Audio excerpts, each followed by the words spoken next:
Hi, friends of St. Paul's, and welcome to our first Wednesday Lent devotion. Today we have with us a very special guest, Pastor Karyn Kost. Say hi, Pastor Karyn. Hi, everyone. Pastor Karyn and I are seminary friends, and I invited her to Woo. come talk to us because Pastor Karyn is really passionate about creation and how it intersects with her faith.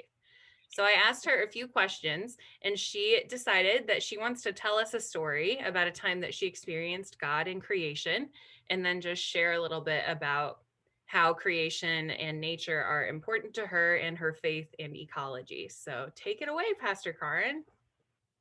Thanks, Pastor Delaney. And thank you for having me on this. It's kind of fun to talk about my passions that are all sort of intersecting here.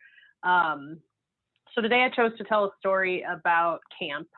If you've ever met pastors who have gone to camp, we're quite passionate about it. And mainly because for me, camp was the place where I first really truly knew what it meant to experience God's presence. And hopefully it was because of creation, but it also could have just been the people, but they're part of creation too. So for me, the shining moment, I guess, so to speak, in my experience at camp was always in worship. There's something for me about being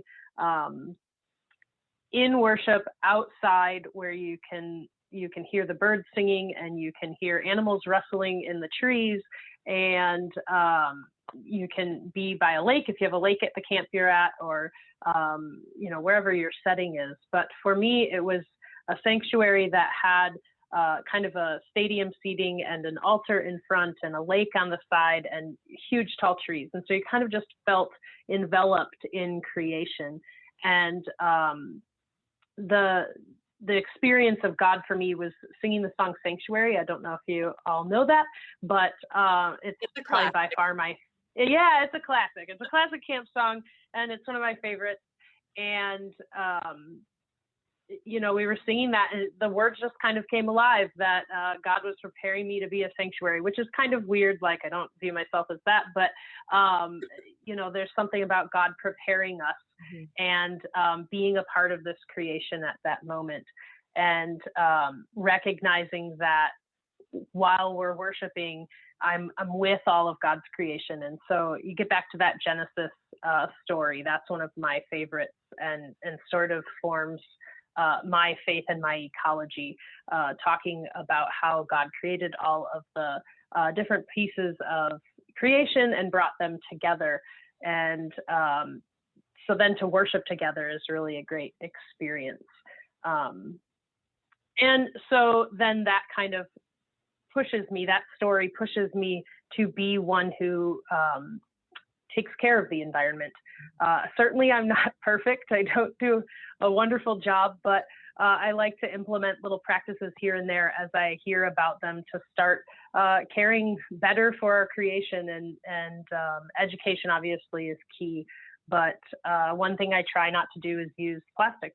And that's hard these days because plastic is in everything, and it's so easy and cheaply made, and so it can help us preserve our food and do things like that. But trying not to use that reusable plastic is one thing that for me stems from that story in Genesis where we are called to be the caretakers. And having that experience at camp where I'm truly seeing what creation is and just kind of living and breathing it really has, I guess, inspired me or motivated me, however you want to look at it. But so that's kind of my story of faith. I don't know if that's quite as long as you wanted it to be, but Great that's story. where I'm at. That kind of sounds like the Sanctuary song, right? Even though you're like, I don't know how that really applies to me now. It sounds like part of your faith is to be like a sanctuary, like a soft place for the natural world, right? So you're like mindful of the things. Yeah.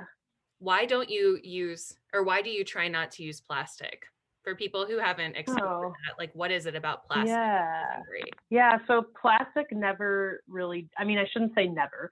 Never is a strong word, but it takes a really, really, really long time for plastic to go from its manufactured state back to its elements. It doesn't degrade very quickly. And so, they're saying now that a piece of plastic that we create today could be around for thousands of years. And, so it's in the environment then, and we have to do something with it. And when it's not reusable, it's in a landfill, or they're finding microparticles in ocean animals. And I read somewhere, and I don't want to quote, I shouldn't even say this because I haven't done the research, but I don't have an article to post or anything, totally. but there's a lot of little pieces of plastic in the ocean, and they're finding it, in the digestive tracts of animals. And so while they haven't proven that causes cancer, or that causes animals to die or anything like that, it's not good. It's not a positive impact on their lives. And so, yes, I'm trying to reduce that. I think there's other ways of interacting with the environment, and it's not, it's not possible to completely eliminate plastic. It's part of life at this point in time. But, there are certain ways to take steps to change it. I'm trying to find a floss that's reusable, which I haven't found yet. So if any of you at St. Paul know of a reusable floss, let Pastor Delaney know so that I can do some more research. But, it's things like that. I don't know. I also used to work for a company that manufactures plastic. So I probably have millions of pounds that I need to make up for, I guess. So part of that is that also weighs on me. Yeah, thank God that God doesn't keep tallies of it. But it's yeah. That I was remember in seminary, you used to often bring a plate and a fork. I did.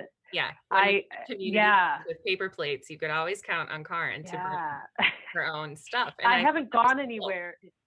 I haven't gone anywhere in a year, so I haven't done that lately. But it's socially acceptable for women to have a purse or a bag, so you can just throw it in there. And people are off put a little bit at first, but then they're like, oh, okay, Karyn just brings a fork and a spoon and a plate, so it all works out.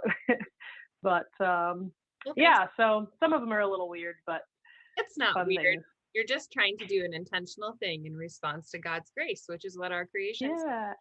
So thanks for talking to me about this. Yeah, thanks for inviting me, and happy Lent, everyone. Thank you.